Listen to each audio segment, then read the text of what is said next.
বন্ধুরা, প্রতি বছর আষাঢ় মাসের শুক্লপক্ষে দ্বিতীয় তিথি থেকে শুরু হয়ে যায় এই রথযাত্রা।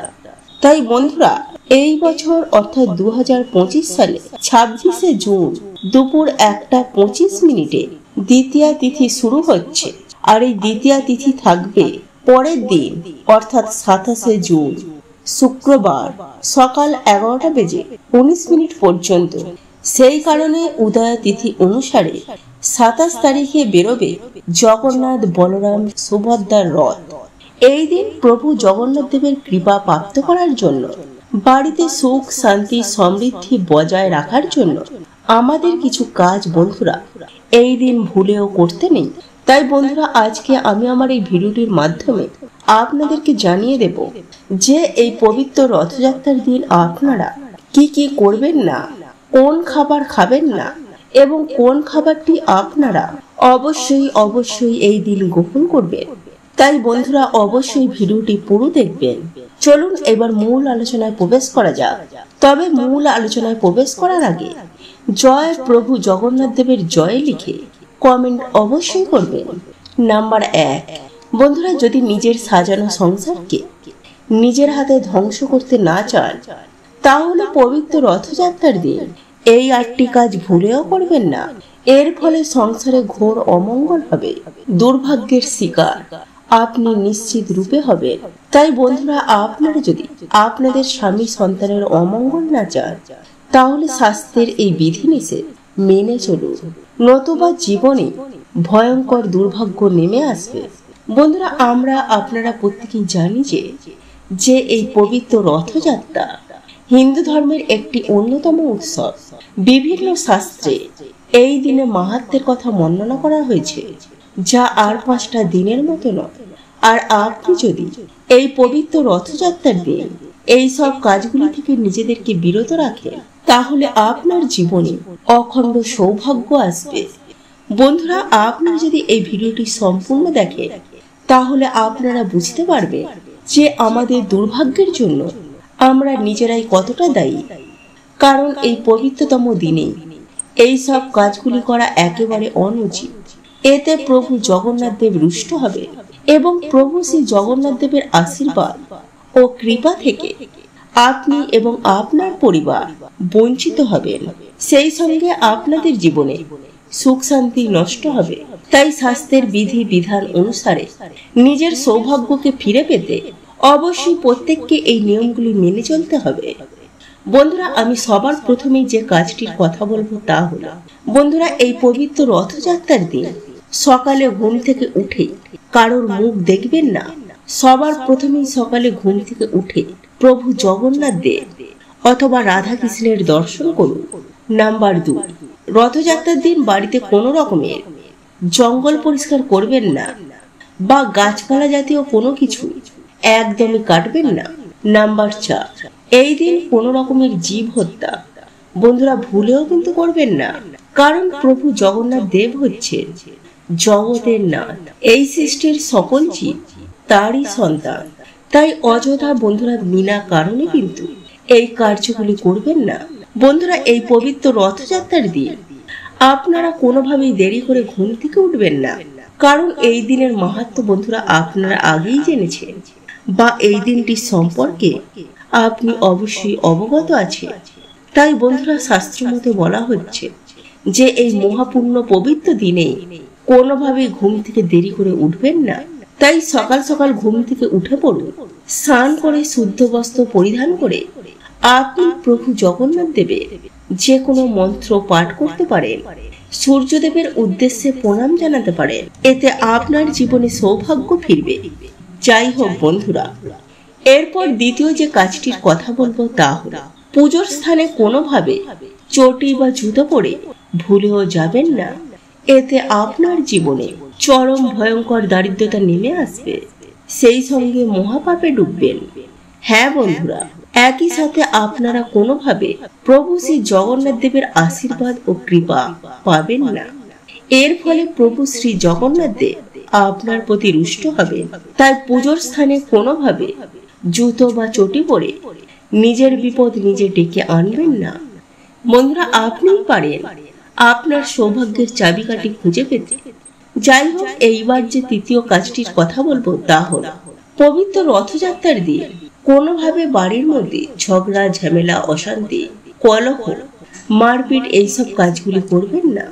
বন্ধুরা, আপনারা হয়তো প্রত্যেকেই জানেন শাস্ত্র মতে যে বাড়িতে ঝগড়া, বিবাদ, কলহ হয় না সেই গৃহেতে সুখ, শান্তি, সমৃদ্ধি বসবাস করে। তাই শাস্ত্রের বিধি বিধান অনুসারে বলা হয়েছে নিজের গৃহে সদা সর্বদাই সুখ শান্তি বজায় রাখতে এবং পরিবার পরিজনকে নিয়ে সুখে শান্তিতে বসবাস করতে।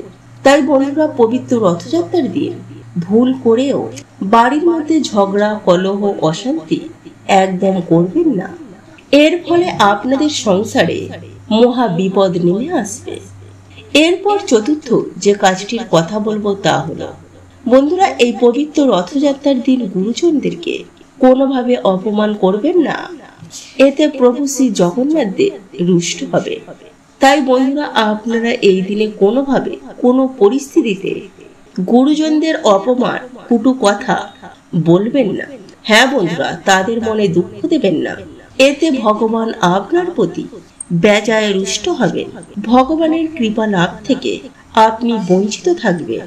এরপর পঞ্চমত যে কাজটির কথা বলবো তা হলো বন্ধুরা, এই পবিত্র রথযাত্রার দিন বাড়িতে যদি কোনো অসহায়, দরিদ্র, দুঃখী মানুষ আসে তাকে কখনো ভুল করেও তাড়িয়ে দেবেন না। বন্ধুরা, এই দিনের মাহাত্ম্য সম্পূর্ণই আলাদা। শাস্ত্রমতে আমরা প্রত্যেকেই জানি যে দান ধ্যান করলে পূর্ণতা অর্জন হয় এবং জীবন থেকে পাপ ক্ষয় হয়। তাই বন্ধুরা, বলা হচ্ছে যে বাড়িতে এই দিনে কোনো দরিদ্র, ভিক্ষুক, খেতে না পাওয়া মানুষদের আপনি তাকে আপনার সাধ্য ও সামর্থ্য মতো অন্ন, বস্ত্র কিংবা অর্থ দান করতে পারেন। এর ফলে আপনার জীবনে পূর্ণতা অর্জন হবে। প্রভু শ্রী জগন্নাথ দেবের আশীর্বাদে আপনার জীবন থেকে সমস্ত প্রকার দুর্ভাগ্য, দারিদ্রতা বিদায় নেবে। বন্ধুরা, এরপর যে কাজটির কথা বলবো তা হলো যে এই পবিত্র রথযাত্রার দিন যারা প্রভু জগন্নাথ দেবের উদ্দেশ্যে ব্রত পালন করবেন, প্রভু জগন্নাথ দেবের পুজো আরাধনা করবেন, সমস্ত লৌকিক ত্যাগ করে নিরামিষ আহার গ্রহণ করবেন। কোনোভাবে আমিষযুক্ত খাবার খাবেন না, কারণ আপনি যদি আমিষযুক্ত খাবার গ্রহণ করেন তাহলে আপনার জীবনে পাপ লাগবে, পূর্ণতা অর্জন আর হবে না। তাই বন্ধুরা, আপনাদেরকে এই বিষয়টি খেয়াল রাখতে হবে। আশা করি আপনারা প্রত্যেকেই ভালোভাবে বুঝতে পারছেন যে এই পবিত্র রথযাত্রার দিনের মাহাত্ম্য কতখানি। বন্ধুরা, প্রভু শ্রী জগন্নাথ দেবকে সন্তুষ্ট করতে, প্রভু জগন্নাথ দেবের কৃপায় আর্থিক উন্নতি, সুখ শান্তি, সমৃদ্ধি ফেরাতে, পরিবার থেকে দুর্ভাগ্য কাটাতে আপনাদের এই নিয়মগুলি প্রত্যেককেই মেনে চলতে হবে। কারণ এই আষাঢ় মাসের বিশেষ তিথিতে পবিত্র রথযাত্রা পালন করা হয়ে থাকে। আর আমাদের হিন্দু ধর্মে প্রধান অন্যতম একটি উৎসব এই রথযাত্রা। তাই শাস্ত্রের বিধি বিধান অনুসারে বলা হচ্ছে যে আপনারা এইসব কাজগুলি থেকে বিরত থাকে, তাহলে প্রভু শ্রী জগন্নাথ দেব আপনার প্রতি সন্তুষ্ট হবে। প্রভু জগন্নাথ দেবের কৃপায় আপনার জীবনে উন্নতি অবশ্যই হবে। এছাড়াও আপনারা যদি অখণ্ড সৌভাগ্যের অধিকারী হতে চান তাহলে এই পবিত্র রথযাত্রার দিন সন্ধ্যাবেলা বাড়িতে যদি প্রভু শ্রী জগন্নাথ দেবের মূর্তি বা ছবি থেকে থাকে সেখানে অতি অবশ্যই প্রভু শ্রী জগন্নাথ দেবের উদ্দেশ্যে একটি ঘিয়ের প্রদীপ প্রজ্বলন করুন এবং জগন্নাথ দেবের পুজো আরাধনা করুন। আর যদি আপনার বাড়িতে প্রভু শ্রী জগন্নাথ দেবের কোনো ছবি বা মূর্তি না থেকে থাকে তাহলে আপনারা স্বয়ং পরমেশ্বর ভগবান শ্রীকৃষ্ণের পুজো আরাধনা করুন এবং একই সাথে নিবেদন করুন সাদা বাতাসা, মিছরি এবং তুলসী পাতা। বন্ধুরা, আপনারা যদি এই তিনটি জিনিস দিয়ে প্রভু জগন্নাথ দেব এবং প্রভু শ্রীকৃষ্ণের পুজো আরাধনা করতে পারেন তাহলে প্রভু শ্রী জগন্নাথ দেবের অশেষ কৃপায় আপনি ধনবান হয়ে উঠবেন। আগামী 27শে জুন শুক্রবার পবিত্র রথযাত্রার দিন প্রভু জগন্নাথ দেবের যদি ফটো বা কোনো মূর্তি থেকে থাকে বা ভগবান শ্রীকৃষ্ণের মূর্তি বা চিত্র থেকে থাকে তাহলে সেখানে আপনি কাঁঠাল দিয়ে পুজো অবশ্যই করুন। হ্যাঁ বন্ধুরা, আপনারা একেবারে ঠিকই শুনেছেন, কারণ আপনারা প্রত্যেকেই জানি যে প্রভু জগন্নাথ দেবের অত্যন্ত প্রিয় ফল এই কাঁঠাল। তাই পবিত্র রথযাত্রার দিন প্রভু শ্রী জগন্নাথ দেবের উদ্দেশ্যে কাঁঠাল অতি অবশ্যই ভোগ হিসাবে নিবেদন করুন এবং এই কাঁঠাল প্রভু শ্রী জগন্নাথ দেবের ভোগ হিসাবে আপনারা সপরিবারে এটিকে গ্রহণ করুন। প্রভু জগন্নাথ দেবের অশেষ কৃপায় আপনার সুখ শান্তি সমৃদ্ধি দিনে দিনে বৃদ্ধি পাবে এবং আপনি যে তুলসী পাতা, মিছরি ও সাদা বাতাসা প্রভু শ্রী জগন্নাথ দেবের উদ্দেশ্যে নিবেদন করেছিলেন, সেই মিছরি, বাতাসা এবং তুলসী পাতা সপরিবারে প্রসাদ স্বরূপ গ্রহণ করুন। এর ফলে সারা জীবন সুস্থ নীরব হয়ে দীর্ঘদিন ধরে বেঁচে থাকতে সক্ষম হবেন। বন্ধুরা, শাস্ত্র অনুসার সকাল ও সন্ধ্যাকে সব থেকে গুরুত্বপূর্ণ বলে মনে করা হয়েছে।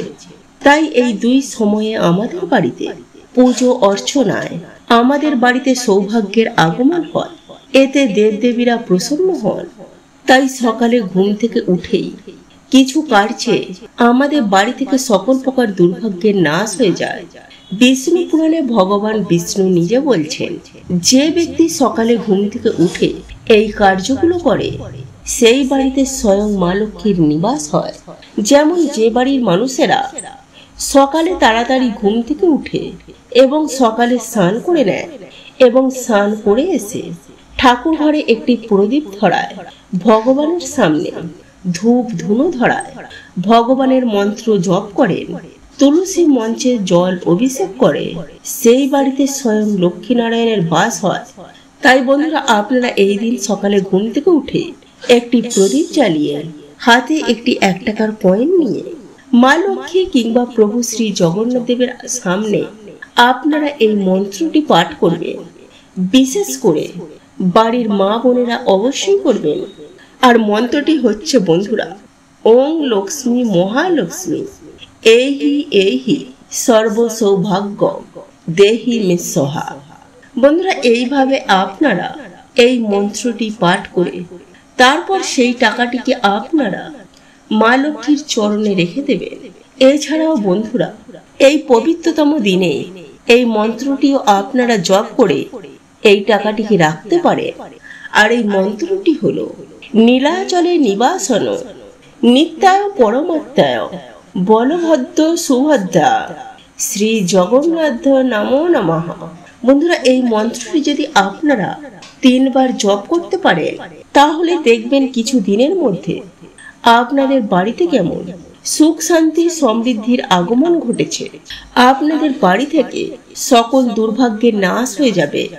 যাই হোক বন্ধুরা, এইবার আমি আপনাদেরকে জানিয়ে রাখি, আগামী 27শে জুন শুক্রবার পবিত্র রথযাত্রার দিন কোন ফলটি পেলে আপনারা হাতছাড়া করবেন না, তা হলো বন্ধুরা কাঁঠাল। হ্যাঁ বন্ধুরা, পাকা কাঁঠাল আপনারা যেখানেই দেখতে পান না কেন আপনারা এই ফল বাড়িতে কিনে আনুন এবং সন্ধ্যাবেলায় প্রভু জগন্নাথ দেবের কোনো চিত্র বা মূর্তি থেকে থাকে তাহলে প্রভু জগন্নাথ দেবের কাছে আপনারা ভোগ হিসাবে নিবেদন করুন। আর যদি প্রভু জগন্নাথ দেবের কোনো মূর্তি বা চিত্র না থেকে থাকে তাহলে স্বয়ং পরমেশ্বর ও শ্রীকৃষ্ণ ও রাধা রানীর কাছে এই ফল ভোগ হিসাবে নিবেদন করুন। তবে ভগবান শ্রীকৃষ্ণ অথবা প্রভু জগন্নাথ দেব আপনি যেখানে এই ফল ভোগ হিসাবে নিবেদন করুন না কেন, এই ফলের সাথে তুলসী পাতা অবশ্যই নিবেদন করবেন। তারপর আপনারা আপনাদের সাধ্য ও সামর্থ্য মতো ভগবানের পুজো আরাধনা করে এই ফল প্রসাদ স্বরূপ সপরিবারে গ্রহণ করবেন। দেখবেন সারা বছর যেমন ভগবানের কৃপায় সুস্থ ও নীরব থাকবেন, ঠিক তেমনই আপনাদের জীবনে সারা বছর টাকার বৃষ্টি হবে। হ্যাঁ বন্ধুরা, এই ফল হলো সৌভাগ্যের চাবি। তাই এই ফল যদি এই দিন আপনারা নিশ্চিন্তে খেয়ে নিতে পারেন তাহলে আপনাদের জীবনে তথা আপনাদের বাড়িতে অর্থ সুখ শান্তি সৌভাগ্যে ভরে উঠবে। তো এই ছিল আমাদের আজকের ভিডিওটি কেমন লাগলো তা কমেন্ট করে অবশ্যই নিজের মতামত জানাবেন। ভালো লেগে থাকলে অবশ্যই একটি লাইক করবেন। কমেন্টে ভক্তি, ভালোবাসা ও শ্রদ্ধার সহিত জয় মা লক্ষ্মী দেবীর জয় বা জয় শ্রীকৃষ্ণ রাধে রাধে একটি বারের জন্য হলেও লিখে যাবার জন্য অনুরোধ জানাচ্ছি। আর আপনি যদি আমাদের চ্যানেলে নতুন দর্শক হয়ে থাকেন তো বিশেষভাবে অনুরোধ করব চ্যানেলটি অবশ্যই সাবস্ক্রাইব করে পাশে থাকা নোটিফিকেশন বেল আইকনটি অন করে রাখবেন। তাহলে সকলে সুস্থ থাকুন, ভালো থাকুন পরম করুণাময় ঈশ্বরের অশেষ কৃপায়। তো আবারও কথা হবে আপনাদের সাথে নতুন কোনো ভিডিওর বিষয় নিয়ে।